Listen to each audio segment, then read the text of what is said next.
کابینہ کا حصہ خواتین بھی ہوتی ہیں. خواتین بہرحال ایک رسپیکٹیبل وے میں ان کی رسپیکٹ ڈفرینٹ ہی ہوتی ہے, چاہے وہ کابینہ کا حصہ ہو, چاہے وہ ٹیچر بن جائیں, چاہے وہ ہمارے ڈاکٹرز بن جائیں, لائر بن جائیں. مجھے ایسا لگتا ہے ایک بینگ پاکستانی ان کا ایک ڈفرینٹ رسپیکٹ لیول ہوتا ہے. اگر دو پولیس والے پکڑنے کے لیے آتے ہیں آپ کو اور مجھے, تو مجھے ایسا لگتا ہے مجھے پکڑنے میں اور آپ کو گھسیٹنے میں ان کا لیول ڈفرینٹ ہونا چاہیے. بالکل ایسا میرا ایسا ماننا ہے. تو ایسے بہت ساری چیزیں دیکھنے میں آئیں جو کہ بہرحال اخلاقی طور پر شاید اتنی اچھی نہیں تھی. I might be wrong. تو مجھے یہ بتائیں کہ اول تو پاکستانی عورتیں گھروں سے نکلتی ہی نہیں ہیں ہمارے معاشرے میں. پڑھی لکھی بیویاں بھی, ایون دو کہ جو ڈاکٹر فیلڈ کے پڑھ لکھ کے ڈاکٹر بنتی ہیں اور ان کی شادیاں ہوتی ہیں اور نارملی انہیں کام نہیں کرنے دیا جاتا, وہ اپنے گھروں میں رہتی ہیں. ایسا نارملی ہوتا ہے. اگر کوئی لڑکی بولڈ اسٹیپ لیتی ہے, کسی سیاسی جماعت کا حصہ بن جاتی ہے, چاہے وہ کوئی بھی ہو, فسادات ہونا, تنازع ہونا ہر سیاسی جماعت کا ایک حصہ ہے. It's a very common thing. ٹھیک ہے. اور اگر آپ لوگ ایسی پکچر پورٹریٹ کرتے ہیں کوئی بھی سیاسی جماعت, کیونکہ ہمارے لیے تو سبھی برابر ہے نا, ہم تو ان کے محتاج ہیں, جو بھی آپ میں سے جو بھی گورنمنٹ میں آ جاتا ہے, کوئی بھی انسان آ جاتا ہے. ٹھیک ہے. تو وہ عورت جو کہیں حوصلہ کر کے کچھ عورتوں کی نمائندگی کرنے کے لیے اپنے گھر سے نکلی اور آپ لوگوں نے اس کو 8 مہینے 10 مہینے 15 مہینے فیملی سے دور رکھا, گھسیٹا یا کچھ بھی کیا, اور لیٹر آن وہ بے گناہ ثابت ہوئی یا گناہگار ثابت ہوئی یا کچھ بھی اور ہوا, تو آپ لوگوں کو نہیں لگتا کہ وہ عورت جو بہت مشکل سے اپنے گھر سے نکلی تھی, جس کی فیملی سپورٹ تھی, ہمارے معاشرے میں تنقید کتنی زیادہ ہے یہ مجھے آپ کو بتانے کی ضرورت نہیں ہے. اور کچھ ایکسٹرا کرنے کے لیے عورت کا دل کتنا بڑا, اس کا دل کا زور کتنا ہونا چاہیے, یہ بھی آپ جانتے ہیں. آپ کو نہیں لگتا کہ ایسی چیزیں مشکل ہو گئی ہیں عام کامن عورت کے لیے؟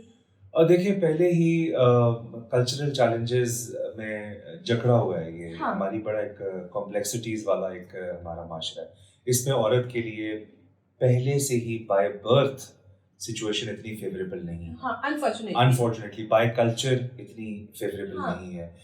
اس میں سے اگر کوئی بیٹل آؤٹ کر کے کسی مقام پہ پہنچ جاتی ہے, تو جب ایسے مناظر یا ایسے واقعات, جس طریقے سے ایون میں کہوں گا یہاں پہ کہ یہ 9 مئی جو خواتین کے ساتھ, کئی ایسی خواتین ہم یہاں کوٹ کر سکتے ہیں, عالیہ حمزہ تھیں, سنم جاوید تھیں, طیبہ راجہ تھیں, خدیجہ شاہ تھیں, ڈاکٹر یاسمین راشد تھیں.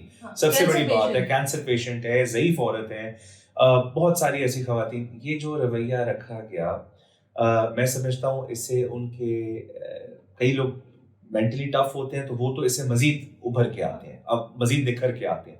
بٹ بہت سارے گھروں میں جو بچیاں سیاست میں جانا چاہ رہی ہوگی نا, میرے ساتھ میری اماں, میری فیملی, ایسے ہی ہے. میں سمجھتا ہوں بہت سارے ٹھیک بات ہے, ٹھیک آپ ٹھیک کہہ رہی ہیں. میں آپ کی ایک مرد اپنے فیصلوں میں انڈیویجول ہوتا ہے بہت سے پلیٹ فارمز پہ, ہم بہرحال مانے یا نہ مانے میل ڈومینیٹنگ سوسائٹی تو کہیں نہ کہیں ہے, اور ڈیفینیٹلی ہے. جو ہم نہیں مانیں گے that will be a blatant denial, اس کا فائدہ کوئی نہیں ہے. بٹ ریالٹی از کہ میں سمجھتا ہوں مرد پہ ہوا وہ تشدد بھول جاتے ہیں, اس کے بعد مرد ہیرو بن کے نکلتا ہے. عورت پہ سم ٹائمز اس کا امپیکٹ ڈفرینٹ آتا ہے. دو آئی اسٹل بلیو اس میں قوم کا رول کیا ہے وہ بڑا میٹر کرتا ہے.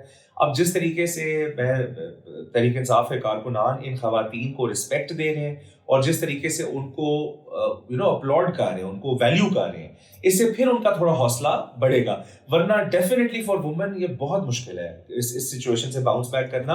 اور دین اگین میں آپ کو بتاؤں ڈاکٹر صاحبہ کہ خواتین, بڑا یہ پوائنٹ لوگ مس کر جاتے ہیں, میں آپ کے پلیٹ فارم کی وساطت سے, کہ ایک ایجوکیٹڈ وومن جو ہے that is the best investment جو آپ کر سکتے ہیں اپنی نسل پہ. بیکاز ایک عورت جو ہے اس نے آپ کی نسل چلانی ہے, اور بیوٹیفل تھنگ ہے that what a mother can do in a society, کوئی بھی نہیں کر سکتا. میں اس سب سے بڑا سپورٹر ہوں اس چیز کا کہ وومن امپاورمنٹ, وومن ایجوکیشن. ہاں میں یہ ضرور کہوں گا کہ بہت سارے فیمنزم کے نام پہ غلط پروپیگنڈاز کیے جاتے ہیں, وہ بھی نہیں ہونے چاہیے. With in the frame work of decency ہونا چاہیے. But educated mother is a blessing. دیکھیں جو اللہ تعالیٰ نے مجھے بینگ عورت حقوق دیے ہیں, وہ آپ کو کوئی چھین نہیں سکتا. میرا جائیداد میں حصہ ہے, میرے تعلیم میں حصہ ہے, یا جو بھی میرے بیسک رائٹ ہے جو میرے رب نے مجھے دیے. میں یہ سمجھتی ہوں کہ بینگ عورت ایٹ لیسٹ میرے پاس وہ ضرور ہونے چاہیے. بالکل ٹھیک ہے. اور مجھے ایسا لگتا ہے کہ شاید ہمارے کورس میں ایسی کچھ چیزیں مس ہیں. ہم رٹتے ہیں, ہم پڑھتے ہیں, ہم لکھتے ہیں, اور ہم ٹاپ بھی کر جاتے ہیں. We have a very good degrees, آپ کے پاس ہے، میرے پاس ہے. True. اس تعلیم کا مجھے بتائیں کیا فائدہ جس سے میری یا آپ کی سوچ ہی نہیں بدلے. کوئی فرق اور نہیں صاحبہ میں آپ کو بتاؤں کچھ چیزیں ہیں جو کلچرل ہیں. نوکریوں کے لیے نہیں، کلچرل سے ہٹ کے بھی دیکھیں ایک عورت کے لیے اتنے لمیٹیڈ آپشنز ہیں، اس کی بیسک رائٹ نہیں ہے. کوئی 10,000 جگہوں پہ جواب دے ہے، اگر وہ ورکنگ وومن بھی بن جاتی ہے تب بھی وہ ہائیلی پریشرائزڈ ہوتی ہے اپنی فیملی کی طرف سے گھریلو رسپانسبلٹیز کے لیے. بہت ساری چیزیں ہیں جو اس کو فیس کرنی پڑ رہی ہوتی ہیں. تو کوئی بھی گورنمنٹ چاہے وہ آپ کی پی ٹی آئی کی آتی ہے، نون لیگ کی آتی ہے، کوئی بھی کام وہ ہوتا ہے جس سے ایک عام عورت کو فرق پڑتا ہے. آپ کی جو ہائی سوسائٹی کی فیمیلز ہیں ان کو آپ کی سپورٹ کی تو ایسے ضرورت ہی نہیں ہے. I don't think so. They already very dominating اور وہ ہیں